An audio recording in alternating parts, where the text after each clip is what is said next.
hop over to section 20 on page 328. 328. This guy's got jokes, right? He's got jokes. That's my millennial. Everybody give a quick round of applause for David, the insurance school millennial. Yay! Anyway, we love millennials too. It's Gen Z we're not too sure about, but you didn't hear that from me. I don't think any of them get licenses yet. So as a matter of fact, you did. I got a Gen Zer at home. I'm over here trying not to shake the baby. But anyway, ... So look, we're on 328. We're going to jump into Medicare. What I want to make sure you understand is that pretty much everything else that we're covering is we're talking about insurance companies, okay? The marketplace. Medicare, Medicaid, Social Security, that has nothing to do with the marketplace whatsoever. That's all federal programs. Those are tax dollars at work for you, right? Can you imagine me? I think I should run for office. What do you think? Think I should run for office? David, I could be like, mayor of Florida. I'll run for mayor of Florida. They'd be like, what? You can't be mayor of Florida. Stop it. DeSantis is already governor. Anyway. So look, we're on Medicare. So what we were saying is that when you look at that, the headline on 20, government health programs, these are things that you pretty much can't sell, guys. We're going from, you can't sell it. So let's just jump in. I don't have an analogy for you there. So let's just jump right into Medicare. All right. Original Medicare. We're on 20.1 right there for right opening line. We're going to actually highlight quite a bit in this section.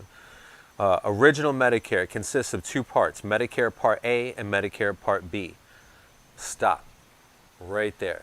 Please make sure you understand that. Remember Grandma got run over by a reindeer? There were certain steps to that. We went ahead and had to, the first thing you did was take her to the hospital and say, doctor, doctor, right? Because it's like the hospital is nothing but a hotel. It's just a hotel. Instead of a concierge, you have a doctor. Oh, you want to go out at night? Yeah, well, you better talk to the doctor and get better. So anyway, this original Medicare, it kind of throws people off because we're about to get into Part A, B, C, D. There's actually a Part E too. And when we talk about original Medicare, that's where a Medicare started. Everybody started off with this basic hospitalization and physician, right? It just started getting a little bit more comprehensive. So don't let them trip you up. If a question asks for what is the best way to explain original Medicare, some of the answers that they'll give you might be just Part A, which is hospitalization. See that? Part A and Part B. Part A is hospitalization insurance. Highlight that. That provides in-hospital and related benefits. Highlight that. Stop there. Right under that benefits, highlight finance its operation through FICA taxes. Okay, so Part A, that's if they ask you a question about original Medicare, and sometimes what they'll do is give you a very detailed answer of Part A alone or Part B alone. That can't be the right answer. The right answer would probably be the vague one that said something about both Part A and Part B. That's the trick here. It's not that this section is difficult. It's just that we're over here going to remember Part A, Part B, and all this other nonsense and what they go with and everything. And then they're going to throw in this original Medicare and give us, if I'm asking you a question about original Medicare, it's both Part A, that hospitalization, and Part B, which is in that second paragraph right there. Medicare Part B is a voluntary program designed, and then jump to the next sentence down, to cover physician services, medical services, and supplies not covered under Part A. Why? Because Part A is only the hospital. Is, all the amenities at a 5-star resort available to you just because you paid for your room? Nah, man, they give you ice. That's it. Ice, ice, baby. So, man, you have to be in your 40s to know Ice Ice Baby, right? You know Ice Ice Baby? You just know because we clown it, right? Yeah, see, he's a nerd though, so it's all right. Anyway. Man, how you going to let me set you up like that? All right. So let's see. Part B, right? Is that what we're doing? We're outlining Part B. Whatchamacallit, second paragraph. So just highlight that Medicare Part B is a voluntary program designed to cover physician services, medical services, and supplies not covered under Part A. What do they mean by a voluntary program? Well, voluntary is something that you have to opt into, right? So does that mean that Part A isn't a voluntary program? Well, it's not. You actually automatically get Part A, or you become eligible for Part A when you become fully eligible for full Social Security benefits. That 40 quarters that we were talking about, 10 years worth of paying into your FICA tax, that's there, it comes up again right there. You saw it in that first paragraph, right? So just like Social Security, if you're fully covered, that means that you've paid taxes for at least 10 years, which is what? 4 quarters per year. 4 quarters make $1, right? 40 quarters. So Part B, the reason they're saying it's voluntary is because you have to pay a premium for Part B.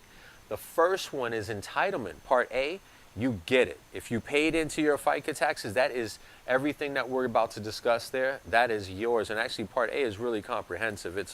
I think they give you a lot in that Part A. So when they use the word voluntary, voluntary is code word for you make a premium payment, right? Because if I'm going to force you to make a payment, it's not voluntary, is it? That's why Part A does not use that language, because if you are fully covered for Social Security and paid 40 quarters in, you qualify for full benefits on Part A without paying a premium. That's actually how most people get it, without paying a premium. Some people have to pay a premium. Why? Because you didn't pay 40 quarters worth of taxes, all right? Now, right after that, where we finished there, not covered under Part A. Later on in that sentence, the third line up from the bottom, must enroll and pay monthly premium. Part B is financed by monthly premiums. So there you go. Those are your two main points. And that little section right there, that's original Medicare. You see how they talked about that? How Part A is, Part B is voluntary and Part A covers hospitalization. Remember, if a question comes up about original Medicare, it has to contain something about each part. Don't forget that, guys. Like, that's a very common thing for people to slip up on, right? So let's move down to 20.11, Medicare Part A coverages. So we're going to highlight a lot here. I'm going to run through it and then let's talk about it real quick, okay? Now, the reason we're going to do this a little bit different in this section is because in Medicare, all these components go together. So I'm going to identify the dots and actually explain them simultaneously, because there's a couple of words in here, like with that voluntary. If I didn't tell you that voluntary meant that you have to make a monthly premium payment, who would guess that, Like that's so there's a couple of things like that when it comes, and the reason it's a little bit shady in this section is because it's run by the Fed, man. Those people don't know how to talk. You didn't hear that from me though. So we got that first line there. Medicare Part A provides coverage for inpatient hospitalization, right? Now right under that, for the first 60 days, highlight that, and then right under the first 60 days, highlight Medicare pays for all covered services except for an initial deductible. That's all we need from that section. Now let's just, that's pretty straightforward. So when I say you get a lot of benefits here, you get hospitalization for 60 days for a little over $1,400. What? Yeah, I can't even stay at a crack house for $1,400 for 60 days. Crack is whack. Don't think, it's whack. Crack is whack. Yeah, I'm trying to be serious here. My millennial keeps laughing.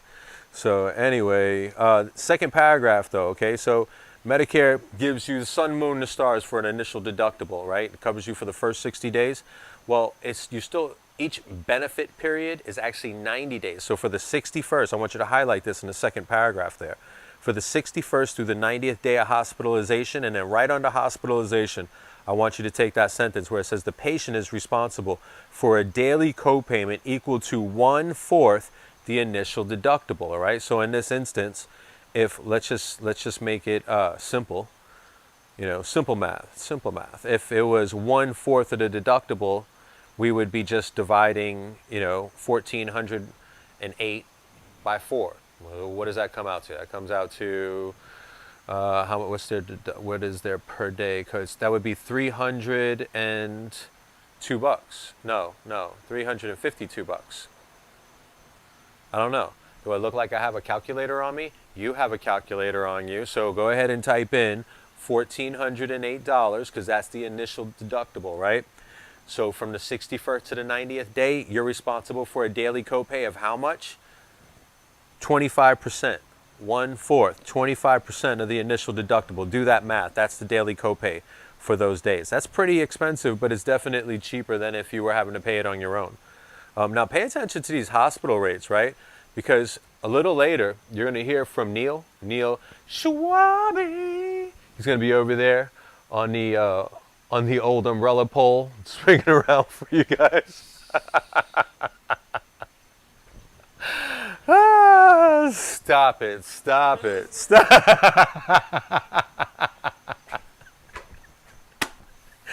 Oh, we're not going to cut that. We're not cutting it. It stays right there. It stays right there. All right. So look, that's the copay. You guys did the math on that, right? So for the 61st or the 90th day of hospitalization, patient's responsible for that copay for each and every day. Now, this next paragraph right here, let's just stick together on this, right? Don't highlight anything yet. I just want to make sure you see that beginning, this 90-day hospitalization coverage. 90 days. That's two time periods that we just discussed, okay? If you want, if you look at the page, I didn't do it on mine. However, what we could do is if you went ahead and you just put a little bracket right here around these, and then make sure you identify visually, right? That's all we're after. Number 1 is 60 days. Number 2, 61 through 90, so 30 days, right? 90-day benefit period. So what that means, and I'm going to spend a little bit of time on this because social insurances comes before the types of policies. In the book, when I showed it to you in the outline, they show types of policies first, but that actually doesn't make any sense. We started here because when we talked about Social Security, what was OASDI? Disability income, right? So disability income is like that's where we would have went into that pure accident coverage. From there, it makes sense to start expanding out the accident coverage to talk about your basic medical expense and your major medical, right? From a timeline standpoint, we could have done Medicare after we finished with the major. However, we tie it in up front because remember with Social Security, if you were disabled and you qualified for benefits, you didn't get any benefits for at least the first 5 months. That was an elimination period. Your ailment had to be expected to last at least 12 months. And if it was expected that you were going to die a little bit sooner because it was serious, or you're just going to be jacked up for longer than 2 years, you automatically qualify for Medicare despite the fact that you're not 65. So that's the reason why we like starting over here with the Medicare before we dive into the other products. Because when we talk about the Part A for hospitalization, well, if you were under 65 and you were looking at basic medical expense insurance, guess what one of those services is? Hospitalization, right? So step 1 is exactly the same. Step 2, all right, I keep on going to grandma got run over by a reindeer, but it really makes sense, right? You drag this lady over to the hospital. The hospital doesn't make her well, the doctor makes her well, right? So if she has coverage for it, great. She has Medicare, she can stay in the hospital for the first 60 days and she would only have to pay, or I guess Santa would have to pay if she sued him, but Santa would be paying out her medical expenses. Dude, that's a good deal. $1,408 for 60 days in, and afterwards just about 300 and change a day.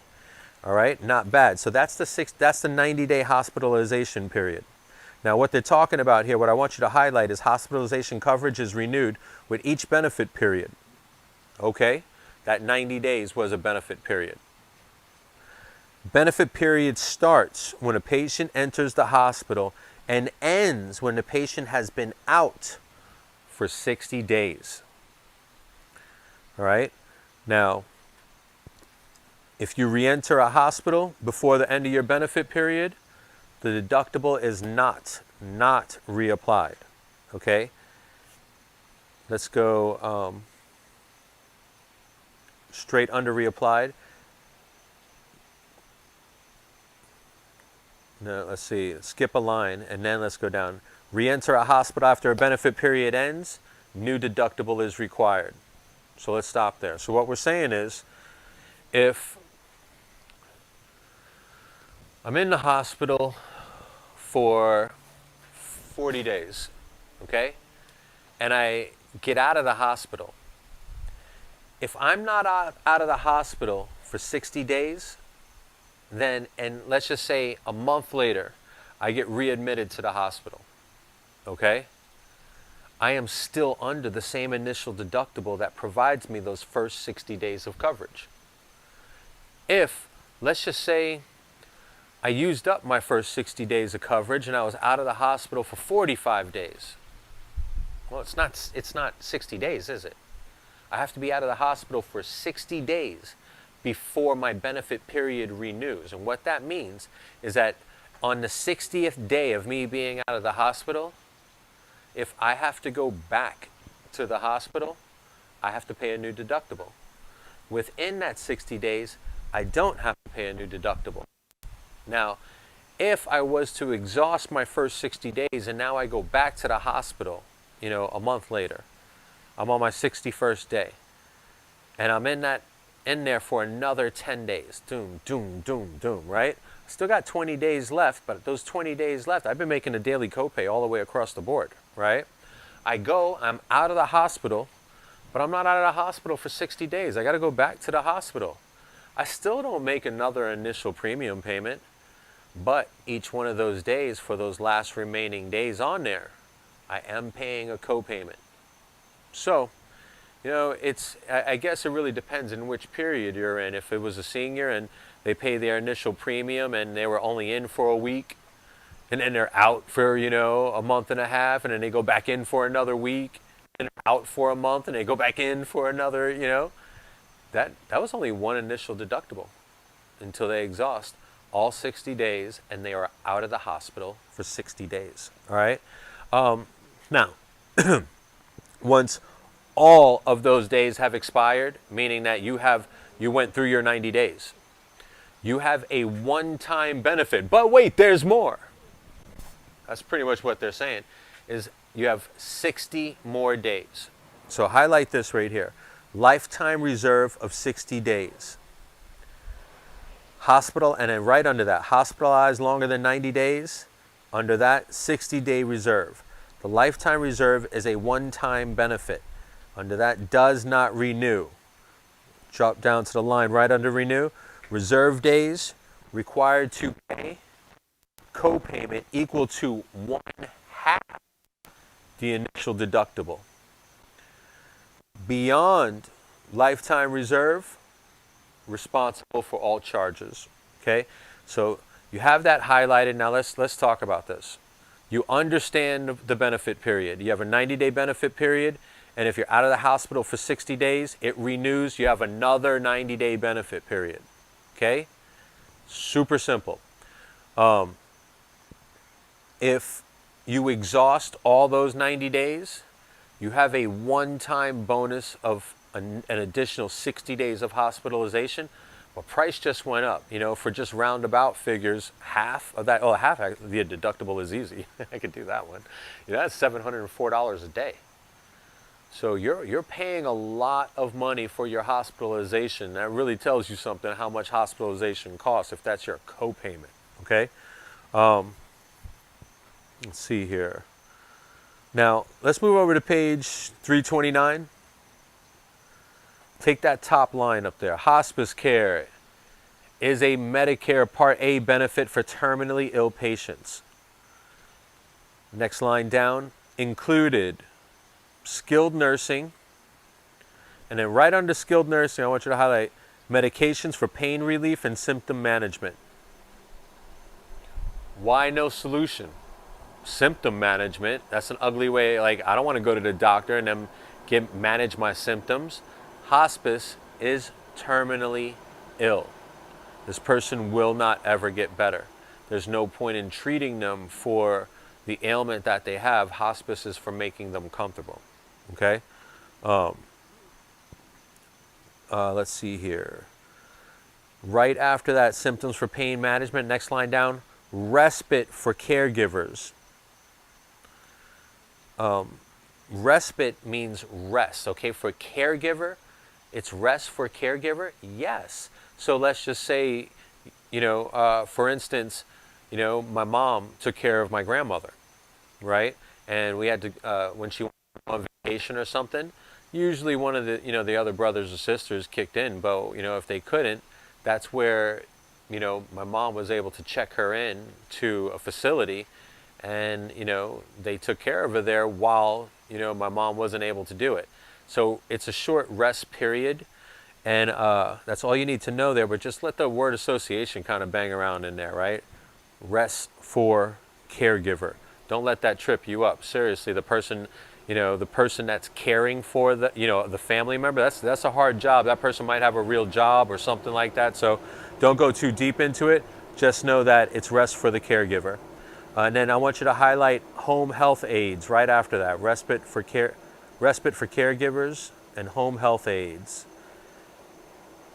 Now, right under home health aides, highlight to be eligible, a doctor must certify condition is terminal. Death is expected within 7 months. So, but remember, benefits are unlimited. There's no new co-pays. There's no new anything. If you need hospice services and you happen to go ahead and milk the system for like 4 years, go, go, go, go, go. It's just if you were diagnosed terminal, that's usually expectations, all right? So, crazy things happen, and I'm here for you, man. Just keep going, whoever you are. So, my grandma lasted longer than 7 months. So, let's see. Next paragraph down, let's take this one. Home health benefits, highlight that. Limited to 20 days per benefit period. That's big. All right, and that provides, just highlight intermediate care in a home setting. Right under that intermediate care, you see it, in a home setting. So there, that's all you're taking is home health benefits, limited to 20 service days per benefit period, intermediate care in a home setting. Next paragraph down, Part A provides, jump over, limited inpatient psychiatric care. Limited. It's actually 190 lifetime days, but I don't think you need to know that. At this level, if you're going to sell Medicare down the road, the AHIP is a beast of a class. We got the survival guide, of course, but you'll have to know that at the next level. That's all we need there. Let's go to that last paragraph there.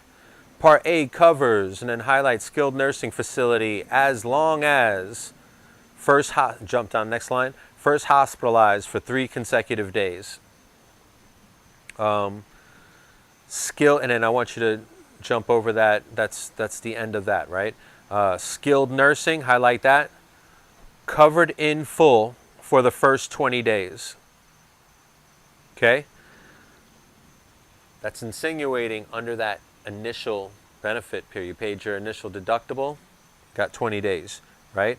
From the 21st to the 100th day, must pay a daily copayment equal to 1/8 initial deductible. No benefits right under that beyond 100 days. That's your Medicare Part A. So basically, let me run through this real quick for you here, all right? So you have a 90-day benefit period. First 60 days only costs you initial deductible, right? Don't worry about how much the initial deductible is. The next 61 through 90 days, you're responsible for, you don't have to pay a new deductible, but you have a daily copayment of 25% of that deductible. That's daily, okay? If you exhaust all 90 days you one time have 60-day benefit period where you have 60 more hospitalization days, okay?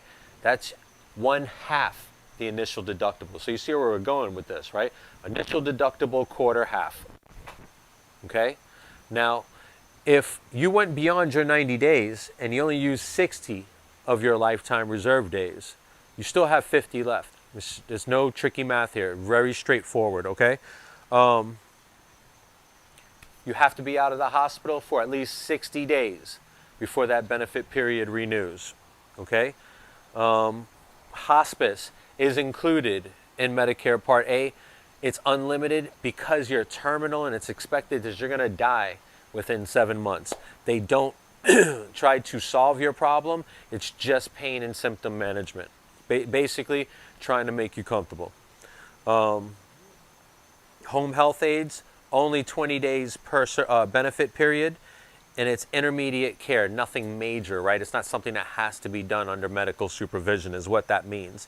And then inpatient psychiatric, so that's all you need to know. Inpatient doesn't mean that you just went to go see a therapist or something like that because you're a little stressed out about, you know, the upcoming football games. Not that I've ever had to do that or anything, you know. I'm a Jets fan. Seriously, there's no reason for me to have to do. I'm Jets and a Gator fan, so it's like there's no suspense. We know we're losing most of these games, but anyway, forget about it. I'm just letting you know it doesn't cover my psychiatric care. And then that skilled nursing facility. Look, it's nice because when you look at your home health aid and it was 20 days, skilled nursing 20 days. So with this Medicare, we have the 60-day benefit period. Your initial, you have a 30-day, you have a bonus 60 days. See those reoccurring numbers in there? You have 20 days for nursing and you have 20 days for home health aid. The only difference is that your nursing makes sense, right? Because if you think about this, somebody help you at home. If you need them for more than 20 days, you need another solution, okay? They're not going to help you forever after your surgeries or whatever it is you came through. Your nursing, though, you would make sense that we're talking about old people stuff, okay? So it makes sense that you might need a nurse for a little bit longer. So your nursing does cover you up to 100 days, but after the 20th day, you're going to have to make a daily co-payment for the next of the 80 days. So in there, just think about the 80-20 rule.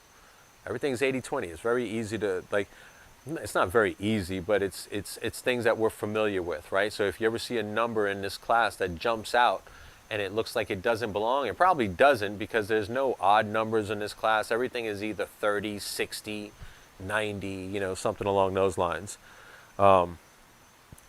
Medicare Part B is super easy, guys. Just highlight that headline, Medicare Part B, and then in that first line, end of the first line, Medicare Part B for physician services. And then next line down, all the way at the end, required to pay a premium and jump over annual deductible. Part B will pay 80% of covered expenses. How much does that make you responsible for? 20. See how those numbers coincide? 80-20 rule. What's nursing? 80-20. Covered for 20, covered with copay for 80.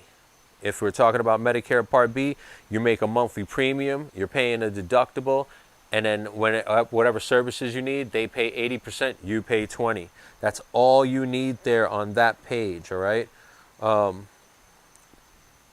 guys, that covers original Medicare. Now, do you remember when you were like a little kid and someone was like, you know, I'm over here talking to one of my friends and David walks up and I'm like, yo man, this is an A and B conversation. You can see your way out. And he's like, no. And then, but that's exactly how Medicare is, right? So original Medicare is Part A and B. Part C is Medicare Advantage. Medicare Advantage, what I want you to think about before we transition there and you jump into the next video, it's just going to be just like your basic medical expense. You see how original Medicare is broken up into your hospitalization and your physician services, right? Isn't that exactly how we're going to discuss it when it comes down to medical expense insurance? It's basic was broken down into hospitalization and physician, just like this, right? Comprehensive takes everything and lumps it up together. That's Medicare Part C. So it's not that we're being mean to Medicare Part C, but if it includes everything, why would we go ahead and compound it with another service, right? That would be overinsurance. So just remember, from a little memory aid, this is an A and Medicare, original Medicare is an A and B conversation. So you can see your way out like me. Peace.